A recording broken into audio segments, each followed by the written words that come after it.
من الشیطان الرجیم بسم اللہ الرحمن الرحیم. معزز صحافی حضرات، سب سے پہلے میں آپ کا دل سے مشکور ہوں کہ پارٹی کے مختصر نوٹس پر آپ نے اس پریس کانفرنس میں شرکت کی، ہمارے حوصلہ افزائی کی، اور میں امید کرتا ہوں کہ 21 اپریل کو ہمارے خلاف ہونے والے سازش سے اور دھوکے سے آپ ملک کے تمام عوام کو آگاہ کریں گے. جیسا کہ آپ سب کو معلوم ہے کہ پارٹی ملک کے آئینی، سیاسی اور جمہوری جدوجہد میں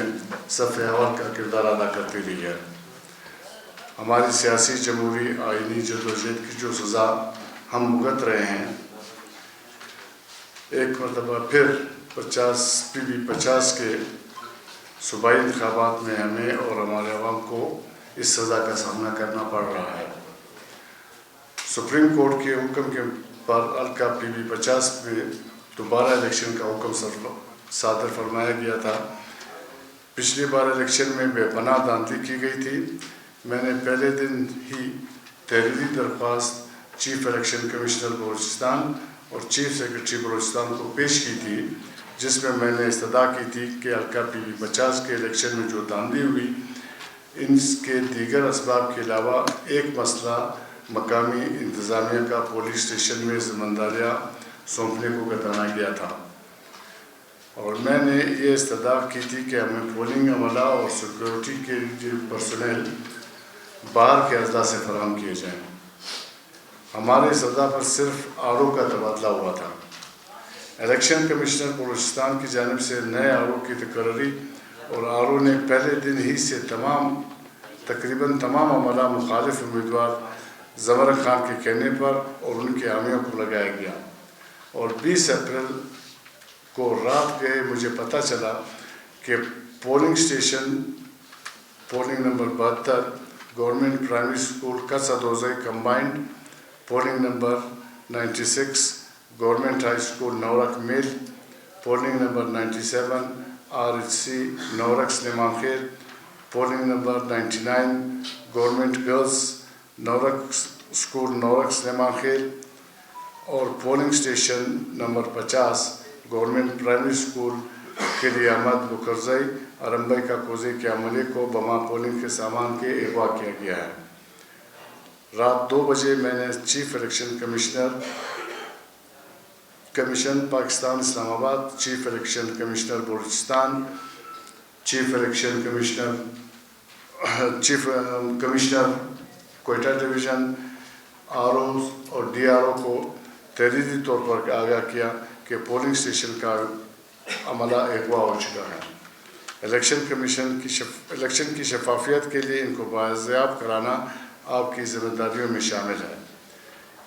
اسی طرح میں نے تحریری طور پر RO اور DRO کو آگاہ کیا، جبکہ پارٹی کے ذمہ دار اراکین میرے تحریری استدعا 21 اپریل کو چیف سیکرٹری بلوچستان، سیکرٹری داخلہ، commissioner Quetta, chief election commission of Pakistan Islamabad اور چیف الیکشن کمشنر اسلام آباد کو بلوچستان کو پہنچاتے رہے. ان کی باقاعدہ ریسیونگ بھی لیتے رہے، جن کی کاپیاں ہمارے پاس موجود ہیں. اس کے علاوہ چیف الیکشن اسلام آباد کو ہم نے ای میل بھی کی اور ان کے واٹس ایپ نمبر پہ بھی ان شکایات کا اندراج کرایا. معزز صحافی حضرات، الیکشن کمیشن آف پاکستان اسلام آباد، chief election commissioner Balochistan, chief secretary Balochistan, secretary داخلہ و قبائلی امور بلوچستان، کمشنر کوئٹہ ڈویژن، ضلع انتظامیہ کے سربراہ، ڈپٹی کمشنر، DRO اور RO ان تمام تحریر اطلاعات کے باوجود مذکورہ پولنگ اسٹیشن کے عملے کو بازیاب کرانے میں ناکام رہے، اور ان پولنگ اسٹیشنز پر کوئی الیکشن نہیں ہو سکا. لیکن رات گئے مذکورہ 12 پولنگ اسٹیشنز کے پریزائڈنگ افسر حاضر ہوتے رہے اور اپنا جعلی 45 نمبر فارم RO کو جمع کراتے رہے اور RO اس کو قبول کرتے رہے.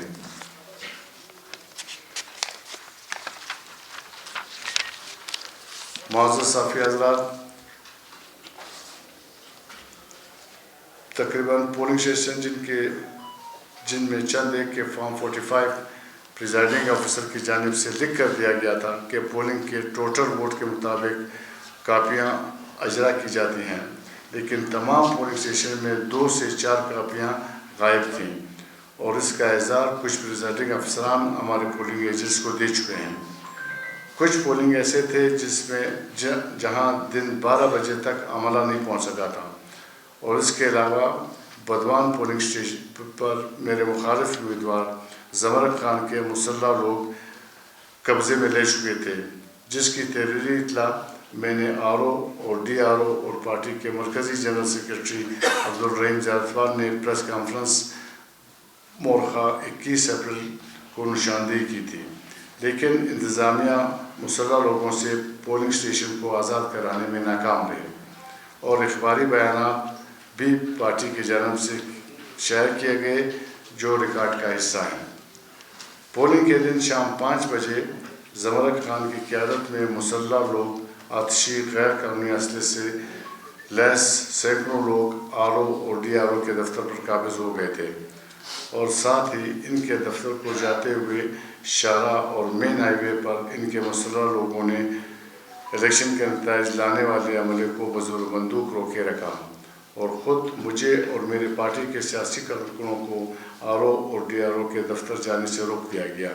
جس کی تحریری اطلاع میں مسلسل حکومتی انتظامیہ، چیف سیکرٹری، الیکشن کمشنر، ضلعی انتظامیہ، DRO اور ROs کو پہنچاتا رہا، اور رات 9 بجے تک نیشنل ہائی وے روڈ اور RO اور DRO کے دفتر کے شاہراہ ان کے مسلح لوگوں کے قبضے میں رہی، اور حکومت دونوں شاہراہوں کو کھولنے میں ناکام رہی، اور میرے مخالف امیدوار زمرک خان اچکزئی 4 گھنٹے RO اور DRO دفتر کے اندر پریزائڈنگ افسران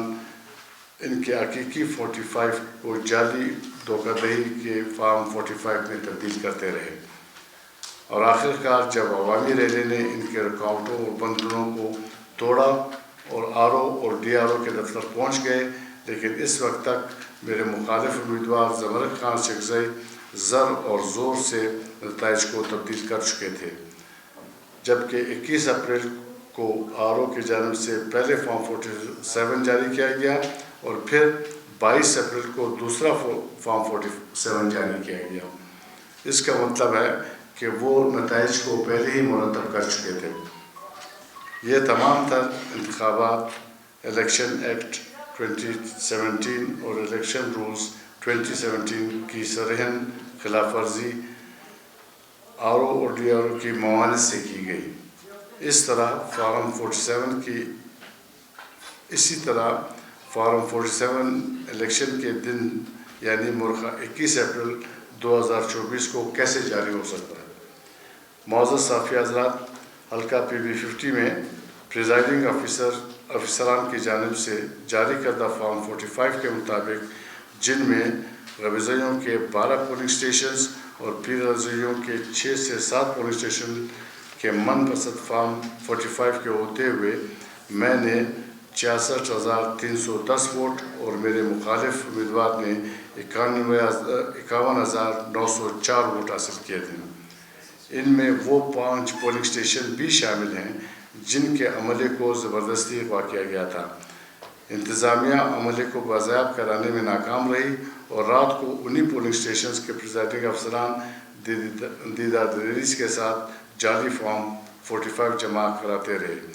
جن میں زمرک خان نے 4,144 ووٹ لیے۔ ان کے من پسند فارم 45 کے مطابق بھی میری لیڈ 14,406 تھی۔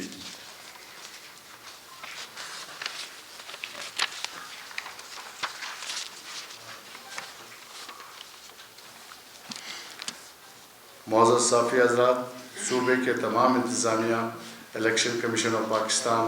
چیف الیکشن کمشنر بلوچستان اور ضلعی انتظامیہ صورتحال کو کنٹرول کرنے میں مکمل ناکام رہے۔ اسی طرح الیکشن کی شفافیت مکمل طور پر پائمال ہو گیا ہے، اور میری جیت کو ہار میں تبدیل کرنے کا منصوبہ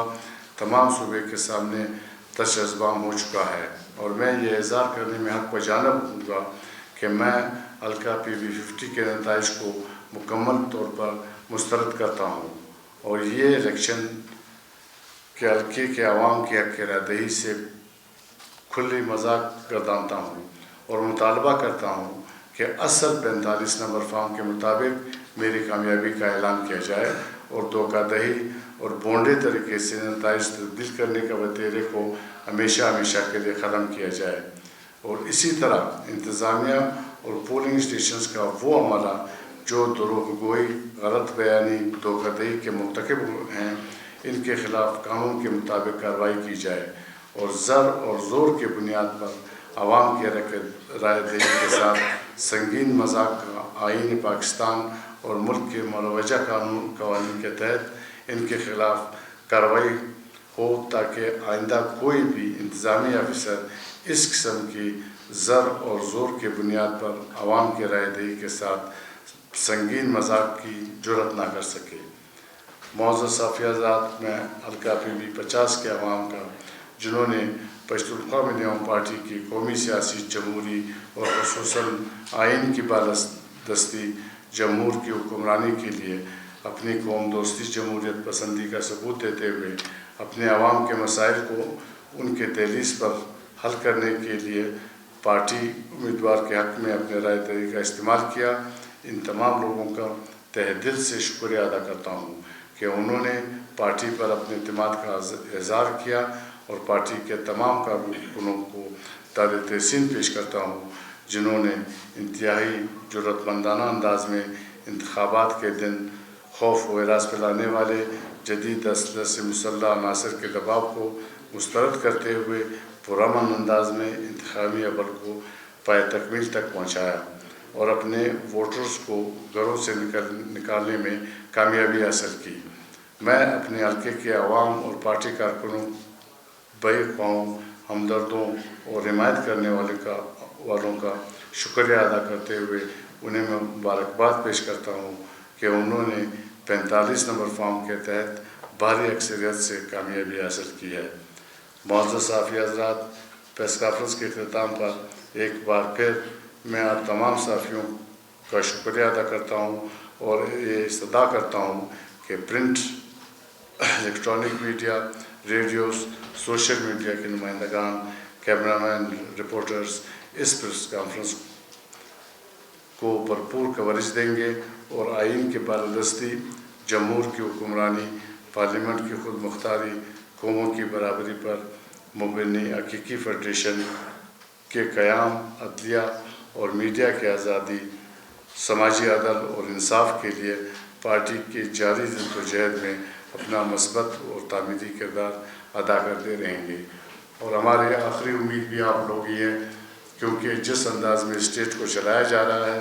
اس میں میڈیا پہ دباؤ، سیاسی جمہوری پارٹیوں پہ دباؤ، اس پہ آپ ہماری آخری امید ہے کہ ہماری آواز آپ عوام تک پہنچا سکیں۔ آپ لوگوں کی بڑی مہربانی۔ ہم نے کچھ سلائڈز بنائے ہیں ساتھیوں نے، ان سلائڈز کے تحت آپ پولنگ اسٹیشنز اور ان کی جو کچھ کاروائیاں ہوئی ہیں اس کو سمجھنے میں آپ کو آسانی ہوگی۔ ساتھیوں سے درخواست ہے کہ سلائڈز ہم چلا دیں۔ یہ کہ ہم ایک جمہوری اور سیاسی پارٹی ہیں، ہم ہر حال میں جس طریقے سے بھی ہو الیکشن میں اپنا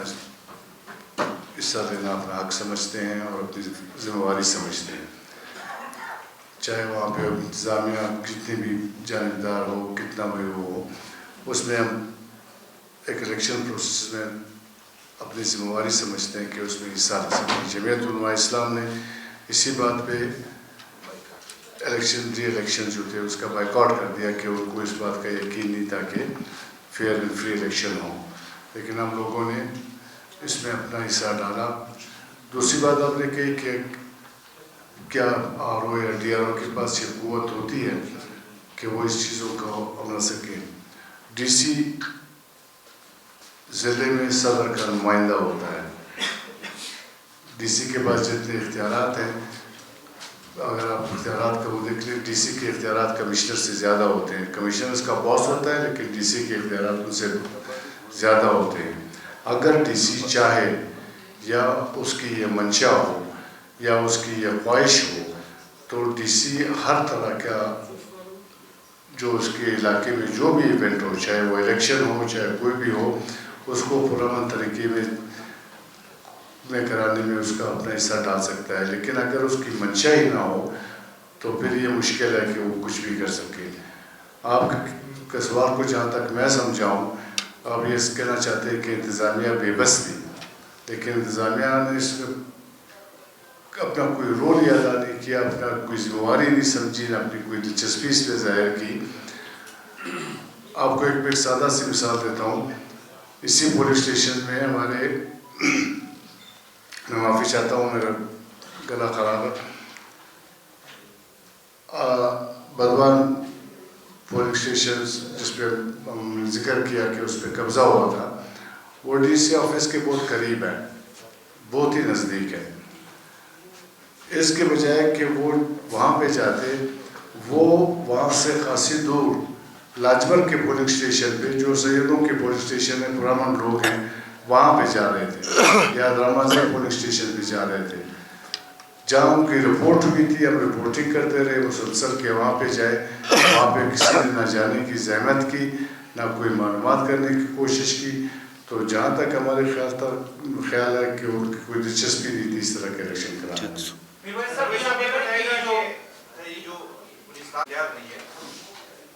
انتخابات میں جو صورتحال ہے وہ تو آپ نے ایکسپوز کر دی ہے، لیکن ہندوستان میں مجموعی طور پہ جو اصلہ کلچر رہا ہے، جو پوسٹ کی کاشت ہوتی ہے، منشیات کی فیکٹریاں ہیں، چیزیں، ظاہر ساری خرابیوں کی جڑ اس سے آ کے ملتی ہے، اس کو آپ نے کس طرح ایکسپوز نہیں کیا؟ یہاں پہ سابق افغان حکومت کے ادارے ہیں یا داعش کے کیمپ تک کے الزامات کرتے ہیں، ان چیزوں پہ آپ کو آواز نہیں اٹھاتے ہیں، کیونکہ یہی چیزیں بعد میں آ کے اس طرح اصلہ کلچر بنتا ہے اور پھر وہی لوگ آ کے انتخابات میں اثر انداز ہوتے ہیں۔ ان چیزوں کو آپ کیوں ایکسپوز نہیں کر رہے ہیں جو وہاں کی خرابی کی جڑ بن رہی ہے؟ کون سی چیز؟ یا آپ سوشل میڈیا کو، منشیات کی فیکٹریاں ہیں جو سابق افغان حکومت کے سینکڑوں ادارے اور پھر بناتے ہیں، یا آپ سوشل میڈیا کو فالو نہیں کرتے رہے، یا آپ نے کوئی اخبار نہیں پڑھا ہوگا۔ جہاں تک ہمارا تعلق ہے، ہماری پارٹی کی نصب العین کا تعلق ہے، 13 سے لے کر تقریباً 17 کے آدھے تک، 5 یا 6 مہینے تک ہماری حکومت رہی ہے۔ ہم کیا، ہمارے مخالف بھی اس بات کی گواہی دیں گے آپ کو، آپ پوچھ لیں، لائیو آپ ویڈیو چلا لیں، لوگوں سے آپ پوچھ لیں، آپ سوشل میڈیا سے آپ کا تعلق ہے، سب لوگوں سے پوچھ لیں کہ جتنا امن ہمارے دور حکومت میں رہا، کسی بھی دور حکومت میں نہیں رہا ہے۔ ہمارے مخالف اس بات کی گواہی آپ کو دیں گے، ہماری بات آپ نہ مانیں۔ ڈے 1 سے،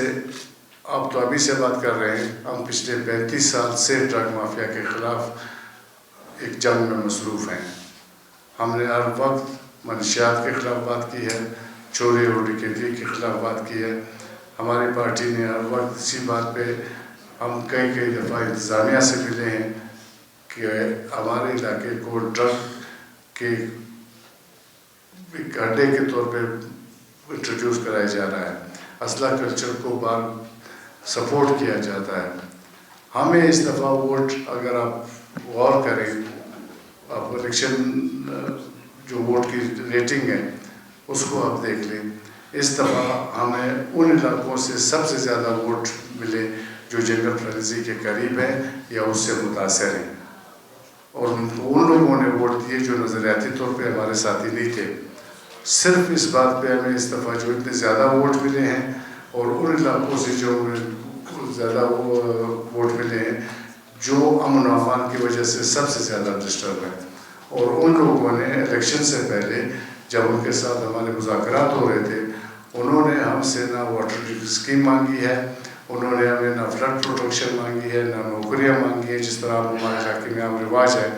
ان لوگوں نے پارٹی سے صرف اور صرف ایک مطالبہ کیا ہے کہ آپ اس علاقے میں اسی طرح امن لے کے آئیں جس طرح 13 کے الیکشن کے بعد جب آپ حکومت میں تھے اس طرح کا امن لے کے آئے۔ سر یہ بتائیے کہ آپ نے جو الزامات لگائے ہیں اور کبھی جا رہی ہے، اس مرتبہ آپ صرف پریس کانفرنس کی نہیں، ہم لیگل ایکشن کا پلان رکھتے ہیں اور انشاءاللہ اس کو ہم کریں گے، لیگل ایکشن پہ ہم جائیں گے۔ لبائی صاحب، 8 فروری کو الیکشن ہوئے، اس کے خلاف آپ سپریم کورٹ گئے، سپریم کورٹ نے آپ کو آپ کے پورے حلقے میں دوبارہ ری الیکشن کروانے کا فیصلہ کیا۔ 8 فروری کے الیکشن میں بھی وہ ہوتے اور وہی دیا ہوتے،